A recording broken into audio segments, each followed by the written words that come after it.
When Sandra returned to the village, nobody ran to welcome her.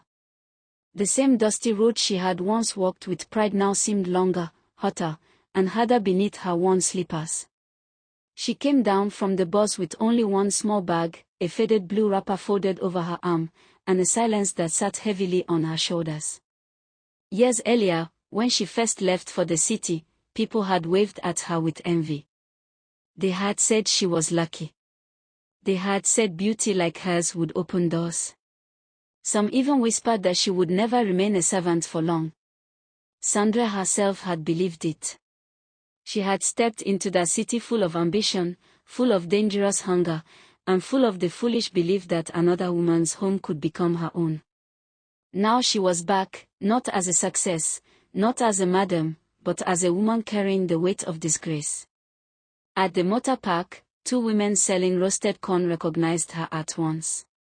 Their voices dropped, but not low enough. "Is that not Sandra?" one asked.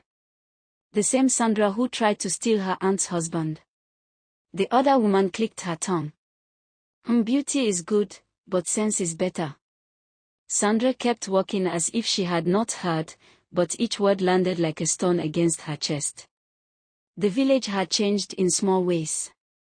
A new shop stood where an old mango tree used to be. Two houses had fresh zinc roofs. The stream path had widened.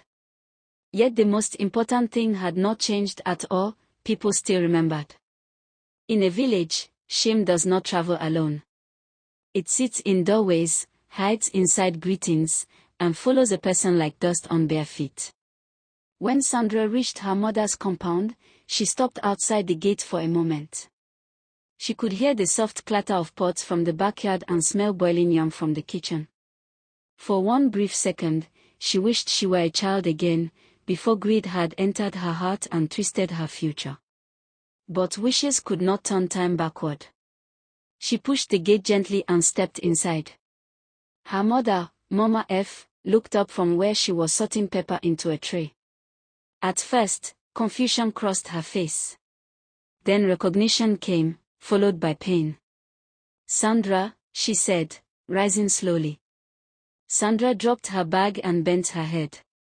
She had prepared many speeches on the bus, many words of apology, many ways to explain herself.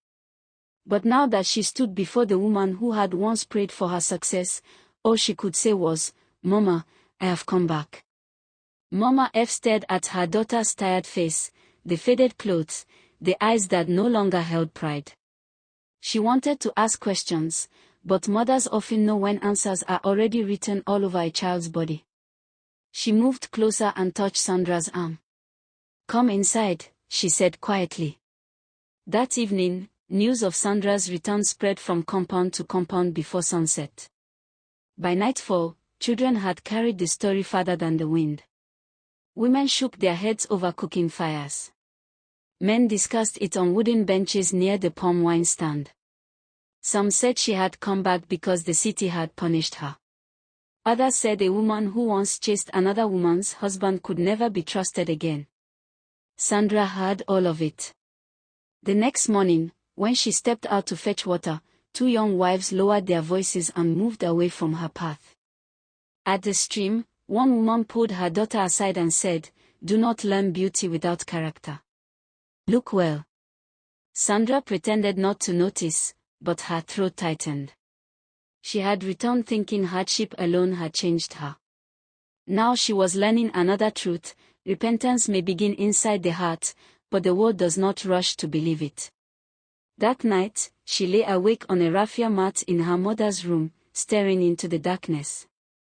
For the first time in her life, Sandra wanted nothing from anybody's husband, nothing from anybody's house, nothing she had not earned. She only wanted one thing now: a chance to become someone the village would not be ashamed to name. Sandra woke before the first rooster crowed, as if shame itself had become an alarm inside her body. The village was still wrapped in pale dawn when she tied her faded wrapper firmly around her waist and stepped into the yard with a broom. Without waiting to be told, she swept the compound, fetched water from the stream, and helped her mother wash the blackened pots from the night before. Mama F watched quietly from the doorway. By noon, Sandra followed her mother to the market. She had asked for work, any work at all, and one pepper seller finally agreed to let her help arrange tomatoes, onions, and dried fish on a wooden table. The pay was small, but Sandra accepted without complaint. She no longer had room for pride. She greeted customers respectfully, carried baskets for old women, and helped an elderly widow cross the muddy side of the road. A few people noticed. More people pretended not to. Still, whispers followed her from stall to stall. That is the one. She has come back pretending to be humble. Let her not near anybody's husband.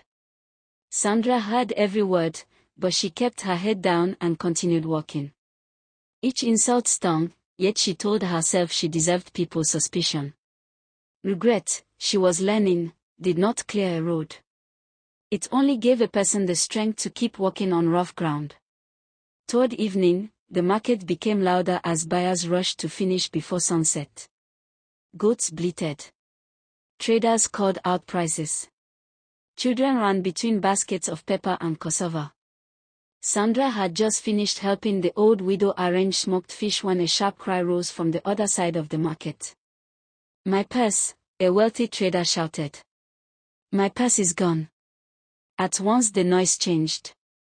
"Oh no! Where's my purses? I can't find it! Health is a disaster! Ah! My purse! Give it back! Phew!" Voices sharpened. Heads turned.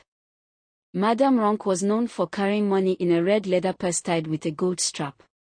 She was standing near the fabric stalls, her wrapper loosened from searching frantically around her waist. Women began looking beneath tables. Men peered behind benches. Then one girl pointed suddenly. "Look! The purse! It's right there! My purse! Oh my goodness! Yes, Sandra! Then the accusations came like stones. Sandra! You took the money! No, Madame Ronke! I didn't! Liar! I saw you! Please! It wasn't me! Pay back every coin! I will prove it! Mama Fola, the pepper seller, stepped back from Sandra's side as though disgrace could spread by touch. "I only gave you work because your mother begged me," she said. "Now see what you have brought to my table." Sandra's chest tightened. She looked from one face to another, searching for one person willing to question the accusation. She found none. Then, through the gathering crowd, Mama F appeared. She took one look at Sandra's shaking hands and pale face and understood the danger at once. "My daughter did not steal," she said firmly. Madame Ronk laughed bitterly. "And because you gave birth to her, your words are now evidence." Sandra wanted to cry, but tears would only make them think guilt had exposed itself. She swallowed hard and stood straighter. "Search me," she said. "Search my bag. Search everywhere. I did not touch that purse." The crowd searched anyway. They searched her wrapper, her bag, and even the ground around her feet, but found nothing except the purse already lying near her. That should have helped her case, yet somehow it did not. People said she must have dropped it quickly when she heard the shouting. By the time the sun sank low over the rooftops, Sandra was released with no proof against her and no honor returned to her. She walked home beside her mother through the path in total silence. That night, as crickets sang outside, Sandra sat on the doorstep and stared into the dark yard. For the first time, she understood the true cost of her past. A woman could change in 1 year, in 5 years, even in 10. But a damaged name could remain guilty long after innocent hands were raised in surrender. Market day arrived hot and restless, the kind of day when even the air seemed too busy to breathe properly. By mid-morning, the village square had filled with noise, women shouting prices, babies crying on their mothers' backs, bicycles ringing for space, and smoke rising from charcoal stoves where bean cakes sizzled in black pans. Sandra had returned to the market because Mama F insisted that hiding at home would only make the whisper stronger. "A person cannot outrun every eye," her mother had said. "Sometimes you must let people see you standing." So Sandra came, though her heart felt heavy. She kept to the edge of the stalls, helping Mama F arrange cassava and dried pepper on a mat near the well. She avoided long conversations, answered politely when spoken to, and lowered her eyes whenever she felt people studying her. Even so, she noticed that some buyers chose another path rather than pass too close. Children stared openly. 2 women paused near the okra stand, looked in her direction, and then whispered behind their palms. Sandra pretended not to see.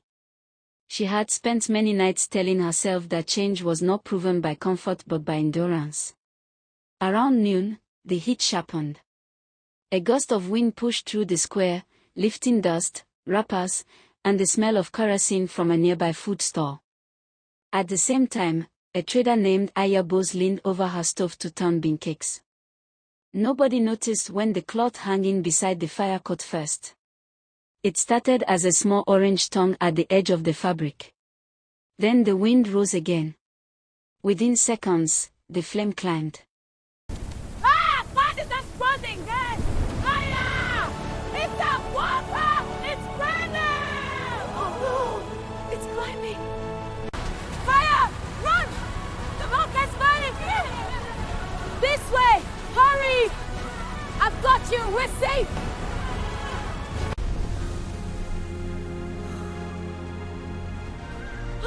Then she heard a cry unlike the rest. It was smaller. Trapped.